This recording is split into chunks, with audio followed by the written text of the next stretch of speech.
News 24 देख रहे हैं आप और आपके साथ मैं हूं पूजा। बात करेंगे बंगाल की, क्योंकि बंगाल का चुनावी रण भीषण हो चुका है। प्रचार हो रहा है और वार की धार भी तेज हो रही है। पुराने दावों के बीच नए नए वादे भी किए जा रहे हैं, लेकिन सवाल यह है कि पिछले वादों का क्या हुआ? क्या नेताओं के पुराने वादे जमीन पर उतरे या फिर अब भी कागजों तक ही सीमित है? यही पड़ताल करने के लिए न्यूज़ 24 की टीम ने शहरों से अलग गांवों का रुख किया है। पश्चिमी मेदिनीपुर में एक मुस्लिम गांव का क्या है हाल, इस रिपोर्ट में देखिए।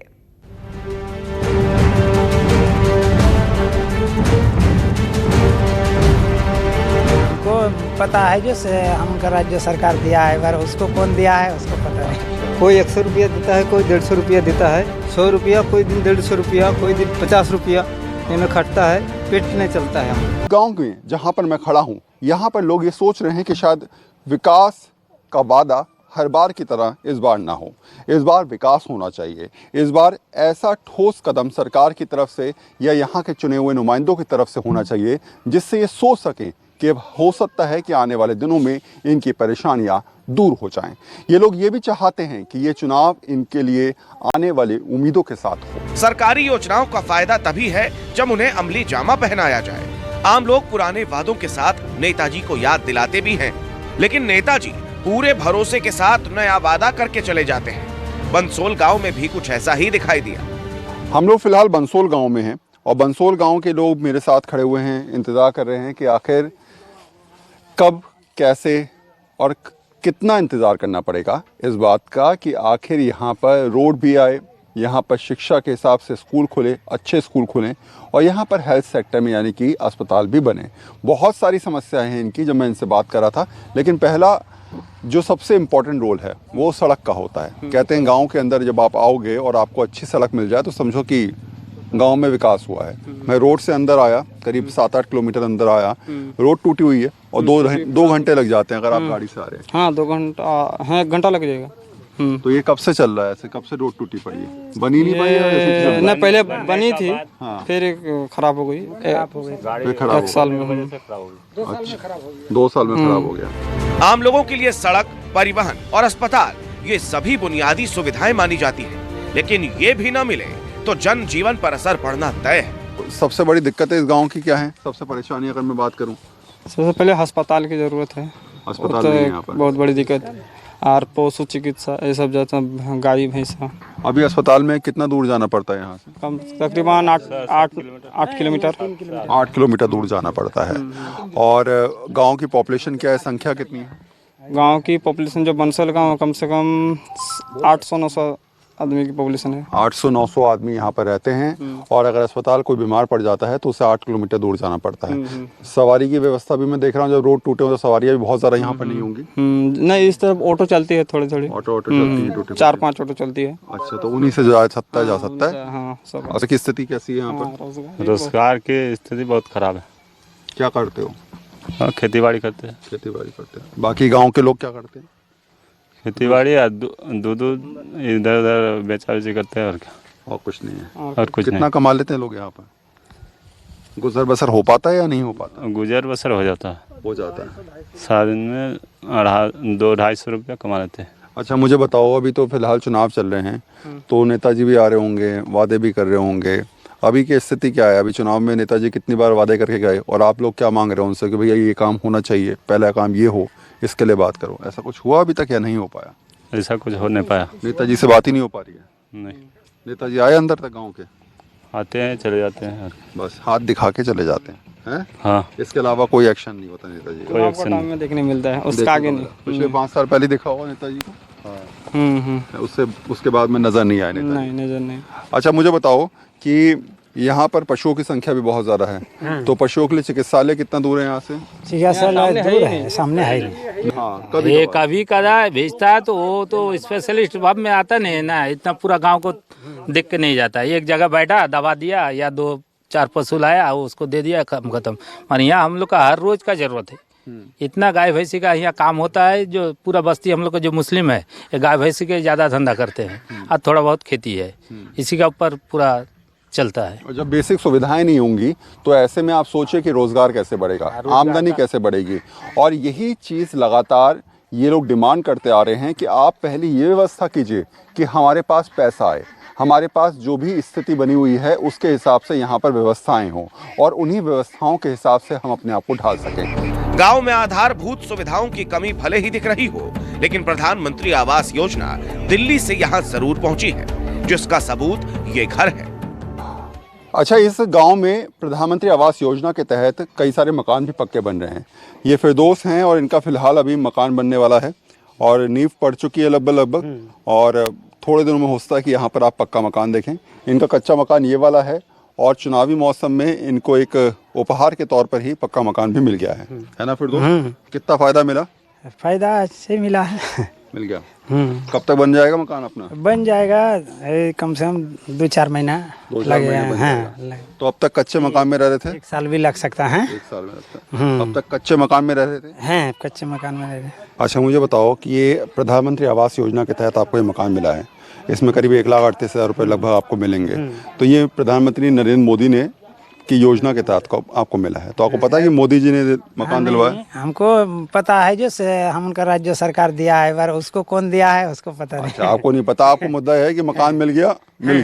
आपको मतलब नहीं किसने दिया किसने नहीं दिया, आपको अपना काम होने से मतलब है। जो सरकार है, मौजूदा सरकार वही दिया है। अच्छा, और क्या क्या चीजें मिली ममता दीदी की तरफ से अगर बात करूँ मैं? उसका तरफ से पोखर तार दिया है और हांस मुर्गी सब कुछ जो कुछ मिलता है, लोन फोन सभी मिलता है। तो सरकारी मकान जब मिल जाएगा तो निश्चित तौर पे फायदा मिलेगा। नींव जो है वो इनकी खुद चुकी है। हो सकता है कि अगले 6 महीने में या 4-5 महीने में इनका मकान बनकर तैयार भी हो जाए और ये लोग जानते हैं कि ये सारी चीजें इनके भविष्य को बेहतर ही बनाएंगे। हालांकि गांव में उज्ज्वला योजना भी पहुंची है, लेकिन पैसों की कमी की वजह से सिलेंडर खाली है और खाना चूल्हे पर ही बन रहा है। अब आप सोचिए कि उज्ज्वला योजना के तहत कई गांव में लोगों को जो है वो गैस का चूल्हा भी मिला, सिलेंडर भी मिला और इस गांव के हालात भी वैसी हैं। शकीरू यहाँ पर बैठी हैं, इनके पास गैस का चूल्हा भी रखा हुआ है, लेकिन फिलहाल गैस खत्म हो चुकी है क्योंकि पैसे रिफिल कराने के इनके पास है नहीं। लेकिन हाँ, सरकारी मदद मिल जाए तो ज़रूर हो पाएगा। लेकिन इनका ये कहना है कि योजना के तहत इनको जो सिलेंडर मिलना था, इनको चूल्हा मिलना था, वो तो मिल गया। अब आगे फिर से दोबारा से परंपरागत चूल्हे की तरफ लौट चुके हैं। तो अभी खाना किस पे बनाती है? चूल्हे पे। चूल्हे पर? हाँ। और इस पे क्यों नहीं बनाती हो? पैसा नहीं है गैस भरने का। और ये आखिरी बार कब चलाया था ये चूल्हा? 5-6 साल, ये 5-6 महीना हो गया। 5-6 महीने से। हाँ, बंद है। एक ही बार सिलेंडर चलाया, उसके बाद फिर बंद है। हाँ, बंद है ना? हाँ, बंद। खाना किस पे बना रही हो? चूल्हे पे बनाते हो आप? लकड़ी में या कोयठा। लकड़ी पे बनाती हो? हाँ। और अगर गैस का सिलेंडर सस्ता हो जाए या थोड़ा सा फायदा मिल जाए तो सिलेंडर यूज करोगे? बनाएंगे। तो पैसे नहीं है आपके पास क्या सिलेंडर रिफिल कराने की, या क्या दिक्कत क्या है? नहीं, पैसा नहीं करिए। पैसा नहीं है। पैसे की दिक्कत आती है, पैसा की उसी वजह से नहीं हो पा रहा। अच्छा शकीरू, आखिरी बार खाना इस पे कब बनाया था? 4 महीने पहले। 4 महीने पहले बनाया था।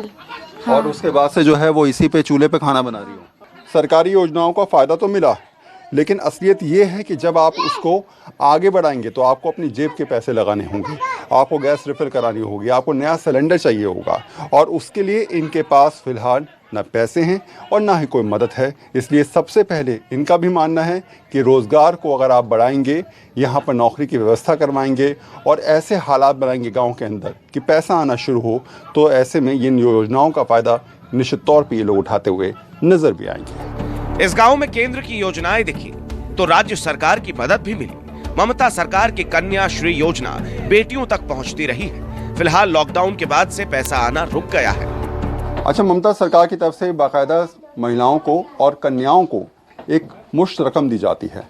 उनकी पढ़ाई के लिए खर्चा भी सरकार उठा रही है और सरकारी योजनाओं के तहत जो मिड डे मील चलता है या फिर प्राइमरी स्कूल चलते हैं, वहाँ भी बच्चों को पैसे दिए जाते हैं और भोजन दिया जाता है। ये कुछ सरकारी योजनाएं हैं जिसके तहत लगातार फ़ायदा होता रहा है। साल के 900 रुपये भी जो है वो ममता सरकार ने जो है वो कन्या योजना के तहत देने शुरू किए हैं। इसके अलावा प्राइम मिनिस्टर नरेंद्र मोदी की तरफ से भी जो है वो कुछ योजनाओं का यहाँ पर क्रियान्वयन किया गया है। कितना फ़ायदा इनको मिल पाया है, क्या इनको सच में पैसे मिलते हैं या फिर नहीं मिलते, और अभी फिलहाल कितने समय से ये लोग इस उम्मीद के साथ बैठे हैं कि शायद हो सकता है कि कुछ पैसे इनको मिलने शुरू हो जाएं। तो पहले तो इन्हें मुझे बताओ कि करती क्या हो? पढ़ाई करती हो अभी? अभी नहीं करती पढ़ाई। अभी नहीं करती। नहीं। और कब तक, कहाँ तक पढ़ी हो?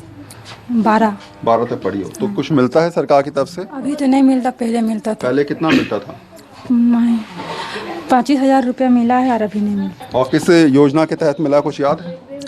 नहीं, कन्याश्री योजना ममता दीदी ने जो है वो जो शुरू करी थी, उसके तहत 25,000 रुपये मिला आपको, है ना? क्या पढ़ती हो बेटा? कौन सी क्लास में पढ़ती हो? 6 में पढ़ती हो। स्कूल जाती हो? अब तो लॉकडाउन चल रहा तो बंद ही होगा सब कुछ, है? अभी स्कूल बंद है? अच्छा, मुझे बताओ कि कुछ पैसा मिलता है? मिला था 2,000, अब नहीं मिला। 2,000 मिला था? लॉकडाउन से नहीं मिल रहा। लॉकडाउन से नहीं मिला। पहले कितना मिलता था?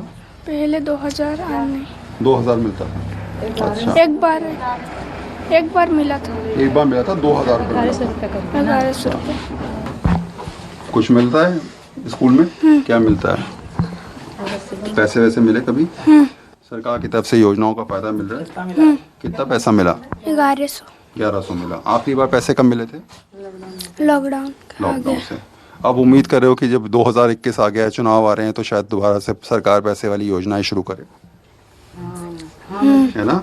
तो यही बात होती है कि अगर आपकी योजनाओं का फायदा आम जनता तक मिल रहा है तो वो अच्छी बात है। लेकिन अब यही उम्मीद इनकी चलती है कि 2021 में चुनावों के साथ, चाहे वो ममता बनर्जी की नीतियां हों कन्याओं को लेकर, बच्चों को लेकर, या फिर केंद्र सरकार की, उनका फायदा सीधे तौर पे इनको मिलता है तो चेहरे पे सुकून भी है, खुशी भी है और इंतजार और ज्यादा बढ़ जाता है कि उन योजनाओं का फायदा इन्हें और ज्यादा और जल्द से जल्द मिलता रहे। आज के वक्त में सबसे बड़ी समस्या बेरोजगारी की है, जो इस गांव में भी बखूबी देखने को मिली। कोई बेरोजगार है तो किसी को मेहनत की उचित मजदूरी नहीं मिली।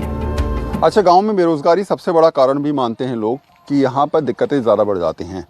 और एक बात और है कि रोज़गार के साथ साथ ये भी मान रहे हैं कि अगर कोई व्यवस्था ऐसी हो जाए जिससे पैसे की कमाई बढ़ जाती है या कि डेली होनी शुरू हो जाए तो कम से कम मुश्किलें कम हो जाएंगी। तो नाम क्या भैया अपना? आंसर घोसी। अच्छा, तो करते क्या हो? अभी तो चासी-वासी हैं? चाष करते हैं, धान चाष। अच्छा, खेती बाड़ी में दिमाग लगाते हो। कमाई होती है या नहीं हो पाती है? होती है। कितनी हो पाती है? इतनी हो पाती है कि घर का खर्चा चल पाए या फिर दिक्कत है? खर्चा चल जाता है, मतलब खेती में जैसा जाता है धान वैसे होता है। धान जैसे आता है तो पैसा पूरा मिल पा रहा है खेती का, धान का? अच्छा मिल रहा है? अच्छा मिल रहा है। आप क्या करते हो बाबा? हम लोग भाई खेती बाड़ी चाष है, इधर उधर काम उम कर लेते हैं। हाँ। संसार खूब अच्छा से नहीं चलता है इधर तो गांव ना, पैसा कमती, काम ज़्यादा पैसा कमती है, इसलिए कोई सूरत से काम तो करना ही पड़ता है। और चाष में तो कुछ फायदा नहीं है, धान उठेगा फसल का दाम नहीं है। अब इतना 5,000 खर्चा किया तो 6,000 हुआ, 1,000 फायदा हुआ। जमीन में भी कुछ फायदा नहीं होता है। जितना लगाया नहीं उससे ज़्यादा चला जाता है, उतना ही आता है, उतना चला जाता है। तो फायदा क्या है? फायदा कुछ नहीं होता है जमीन में। अभी बस ये है कि चल रहा है। अब धान तो बिक्री करना ही पड़ेगा। हम तो राख के सही रेट मिल पाते हैं धान के? नहीं मिल पाते हैं। नहीं मिल पाते। तो दिल्ली में तो किसान बैठा है इसीलिए क्या करेगा, कर रहा है इसमें, और क्या करेगा। आप क्या करते हो बाबा? हम चासी-वासी घर में आदमी का काम करता है। अच्छा। कोई 100 रुपया देता है, कोई 150 रुपया देता है। और हम लोग का सामने प्रधान है वो TMC का। हम लोग कुछ दे खोता है तो हम लोग को कुछ नहीं देता है। ठीक है, तो 100 रुपये में मजदूरी करते हो पूरे दिन? 100 रुपया, कोई दिन 150 रुपया, कोई दिन 50 रुपया इनमें खटता है, पेट नहीं चलता है हम लोग का। ठीक है, तो रेट तो फिक्स किए गए हैं ना, 300 रुपये, 350 रुपये नहीं देता है। पड़ा अगर में क्या काम करेगा, देगा एक गड्ढा तड़ेगा तो 200 रुपया देगा, तो कैसे देगा? एक गड्ढा तड़ेगा 200 रुपया, वो का भी तो कमाई होगा तब तो देगा हमको। सरकारी रेट जो है वो सरकारी रेट तो यहाँ नहीं देता है, वो टाउन में देता है। तो हम लोग तो पड़ा अगर में काम करता है। ये आप समझिए कि अगर आपके पास कमाई का कोई साधन नहीं है, कोई स्थिति नहीं है, और शायद यही वजह इन लोगों को और ज्यादा परेशान कर देती है। गांव के पास ही एक नदी बहती है जो जीवन दायिनी के साथ साथ परेशानी का सबब भी है, क्योंकि कटाव की वजह से खेत और घर बहने का हमेशा खौफ बना रहता है। मैं इस समय कसाई नदी के पुल पे खड़ा हूँ। मेरे ठीक पीछे की तरफ है झारखंड और दूसरी तरफ पड़ता है पश्चिम बंगाल। बंसोल गांव है ये, और बंसोल गांव के लोगों ने ही इस पुल का निर्माण किया। इस गांव में इस नदी के होने से फ़ायदे कम और नुकसान ज़्यादा इसलिए भी हैं क्योंकि नदी के पानी से लगातार यहाँ कटाव हो रहा है। इनकी खेती की ज़मीन इसमें कई बार बह चुकी है और साथ साथ मकानों की स्थिति भी यही है कि कटाव होने की वजह से मकान लगातार जो हैं वो हर साल इसी नदी के साथ बह जाते हैं, यानी कि परेशानियां बहुत ज़्यादा बढ़ जाती हैं। स्थानीय नागरिकों ने कई बार जनप्रतिनिधियों से इस बारे में बातचीत करी और कहा और समझाया कि आखिर ये समस्या अगर हल हो जाती है तो ऐसे में उनकी खेती की ज़मीन भी बच जाएगी और उनका अपना मकान यानी कि आशियाना भी वैसे ही रहेगा जैसे लगातार कई सालों से रहा है। हम लोग बंसोल गांव में हैं और स्थानीय लोगों की परेशानियां आपको दिखा रहे हैं। ये पूरा मुस्लिमों का गांव है और यहाँ जो इनकी परेशानियां दिक्कतें हैं वो इतनी ज़्यादा हैं कि ये लोग सोचते हैं कि शायद इस बार इलेक्शन में इनको हल मिल जाए और परेशानियां दूर हो जाएं, रोज़गार मिल जाए, एजुकेशन मिले, स्वास्थ्य सेवाएं मिलें और जो भी दिक्कतें हैं वो सॉल्व होनी चाहिए। तो आप लोग चाहते हैं कि पक्के जो तट हैं वो इस नदी के साथ साथ बनते चले? तो खूब अच्छा होगा, अगर बन जाए तो और भी अच्छा होगा। देखिए उधर बना हुआ है, जैसे वहाँ बना हुआ है तो वैसे आप चाहते हैं कि तट बने? वो भी ममता बनाया है, वो पानी का परिकल्पना है, वो जो पीने वाला पानी वो टैंक बनाया वहाँ पर, वहाँ से सप्लाई देता है पूरा गांव पर। तो पक्के अगर तट बन जाएंगे तो कम से कम ये रहेगा कि पानी अच्छा रहेगा, नदी का बहाव भी सही रहेगा, कम से कम दिक्कत टेंट और बढ़ा देगा तो आराम से बन जाएगा, कम जाएगा और क्या जो कमी मतलब तोड़ फोड़ आएगा तो पूरा नदी अगर ऊपर बन जाएगा ममता यही कमी है। ये सब हम ममता मांग करेंगे, ये भी हो। समय लगेगा लेकिन चीज़ें हल हो जाएंगी। जैसे 10 साल पिछले गुजरे, हो सकता है कि अगले 5-7 सालों में इनकी समस्याएं खत्म हो जाए, कम हो जाए और उसी उम्मीद के साथ जो है इस बार के चुनाव में ये अपने मत का प्रयोग भी करेंगे। हालात मुश्किलों को बढ़ा भी सकते हैं और सुलझा भी, इसीलिए इनके पास अपने वोट का सही इस्तेमाल करने का मौका है। शायद ये बात इनको भी अच्छे से पता है। टूटी हुई सड़कें समझा देती हैं कि अभी विकास बहुत दूर है। टूटी हुई सड़कें ये भी समझा देती हैं कि शायद सरकारी नीतियों का फ़ायदा इस गांव को या उस क्षेत्र को नहीं मिल पाया है और अभी जो हालात हैं वो शायद ये भी समझा देते हैं इन लोगों को कि फ़िलहाल अभी इंतज़ार कीजिए, अभी चुनाव है, चुनाव के बाद देखा जाएगा कि आखिर यहाँ विकास होता है या फिर वही वादा फिर से दोहराया जाता है। कैमरा पर्सन दीपक शर्मा के साथ वरुण सिन्हा, न्यूज़ 24 पश्चिम बंगाल। YouTube पर न्यूज 24 का परिवार अब 1 करोड़ का हो गया है। इस प्यार और भरोसे के लिए आपका तहे दिल से शुक्रिया। चाहे टीवी हो या सोशल मीडिया, हमारा वादा है हम यूं ही निष्पक्ष होकर पत्रकारिता का धर्म निभाते रहेंगे। यूं ही दिन रात आपके लिए सच्ची खबरें लाते रहेंगे। हम निष्पक्षता बनाए रखेंगे। बस आप अपना भरोसा बनाए रखिए और अपना साथ बनाए रखिए। एक बार फिर 1 करोड़ सब्सक्राइबर के लिए धन्यवाद।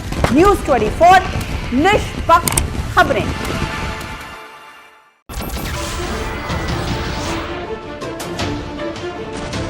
नमस्कार, मैं हूं मानक गुप्ता। अगर आपको हमारा ये वीडियो पसंद आया हो तो इसे लाइक और शेयर जरूर करें और हाँ, हमें सब्सक्राइब और फॉलो करना ना भूलें ताकि आप देश और दुनिया की कोई खबर मिस ना करें। तो जुड़े रहिए हमारे साथ और देखते रहिए न्यूज़ 24।